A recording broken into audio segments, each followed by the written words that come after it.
Let's begin with the North Atlantic Treaty Organization, which declared China in its just concluded summit in Madrid as a challenge for the first time. NATO, which has the world's largest military alliance, is on a guard against China, which has the world's second largest economy and a rapid growing military, both in numbers and in top-notch technology. Western leaders are concerned that Russia's aggression in Ukraine, which China is yet to condemn, could embolden Beijing to be more assertive over Taiwan, which it considers part of its territory. There is more in this report.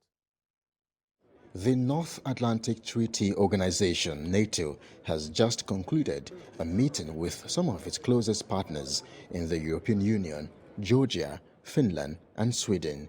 And for the first time at the NATO summit also, where its Indo-Pacific partners, Australia, Japan, and the Republic of Korea.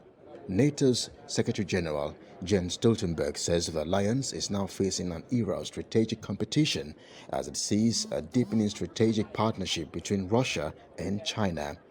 Mr. Stoltenberg says China's growing assertiveness has consequences for the security of allies and NATO's partners. China is substantially building up its military forces, including nuclear weapons, bullying its neighbors and threatening Taiwan.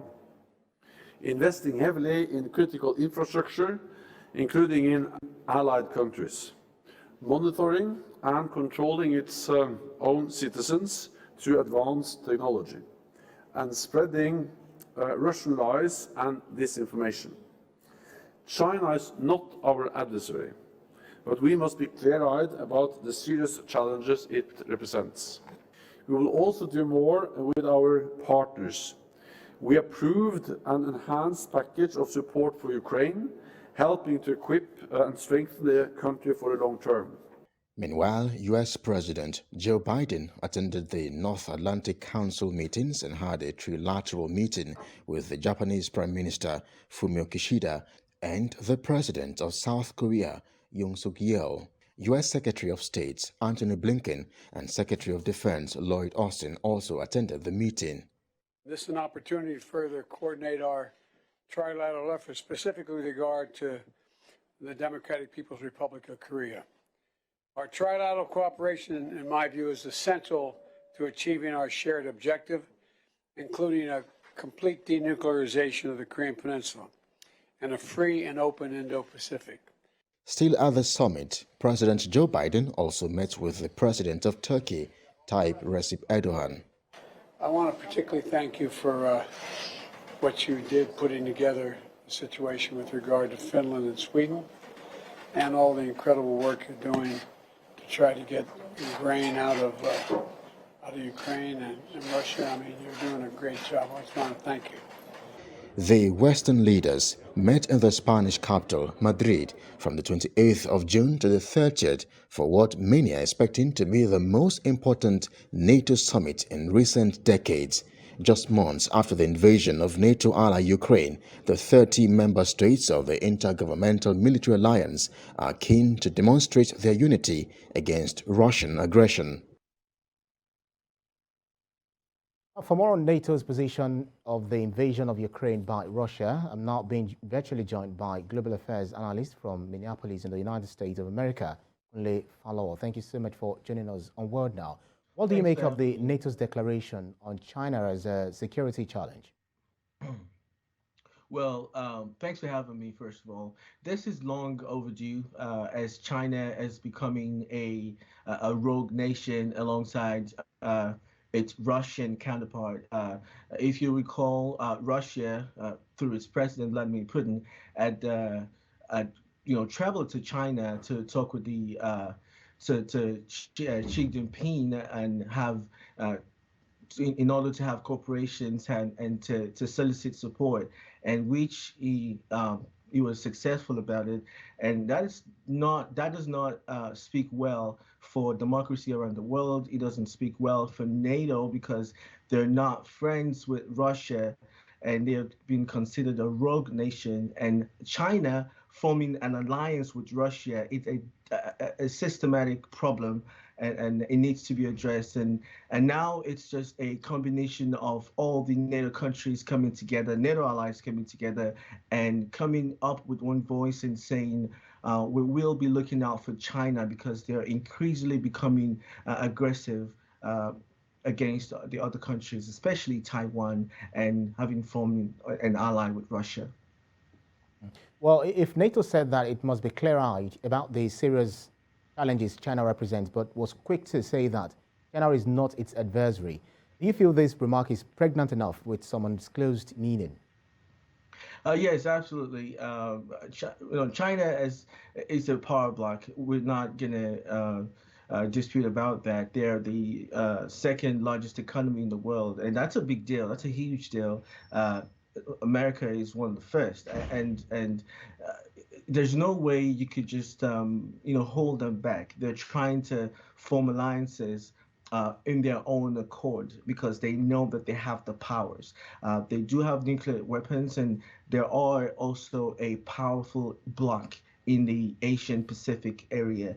Having said that, China will continue to forge ahead because, when other Western countries are talking about democracy, China isn't in for that. And some of the issues that are, pertinent at this moment is the fact that they're not recognizing Taiwan, their neighbors, and they're also bullying other countries too. Hong Kong is also another interesting topic.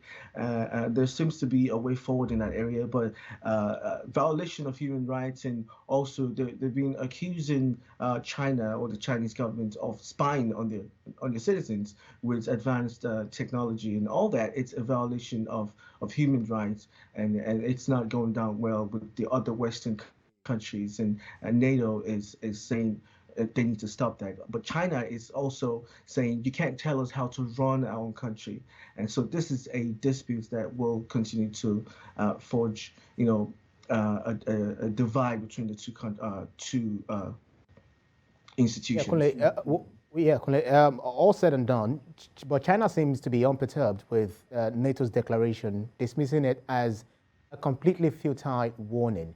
While is it yet to condemn the invasion of Ukraine, what threat do you think this poses to Taiwan?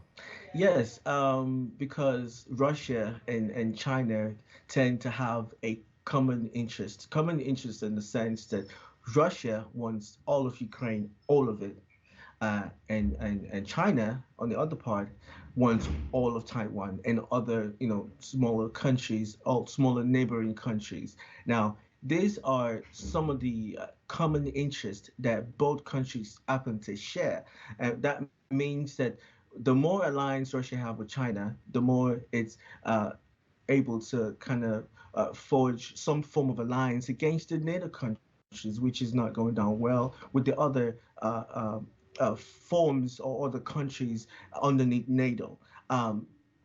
Like I said earlier, China is a strong economy, and they're trying to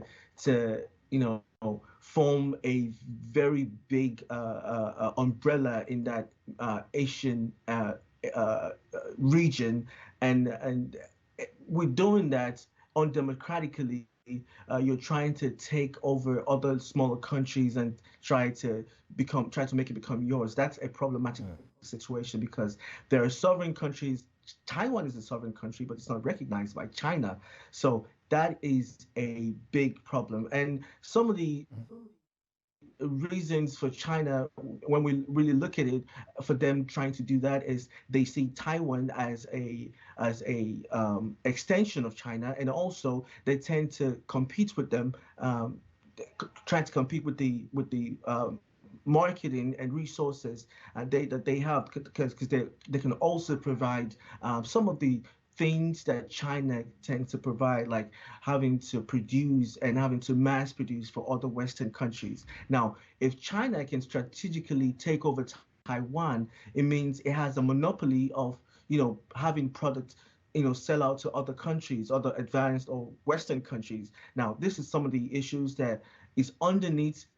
Aside from the fact that it's politically motivated, it's also economically motivated. So, long story short, Russia and China have a common interest, and they will continue to forge ahead.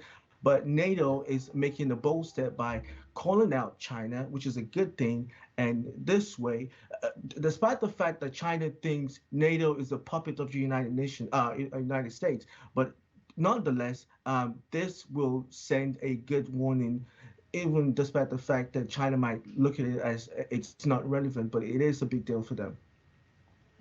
Well, since it's about expansionism, one would not be wondering what the NATO is trying to do with leaders of, inviting them for the first time, the leaders of Japan, South Korea, Australia, and New Zealand. But we will definitely look at how this whole thing will definitely pan out at the end of the day.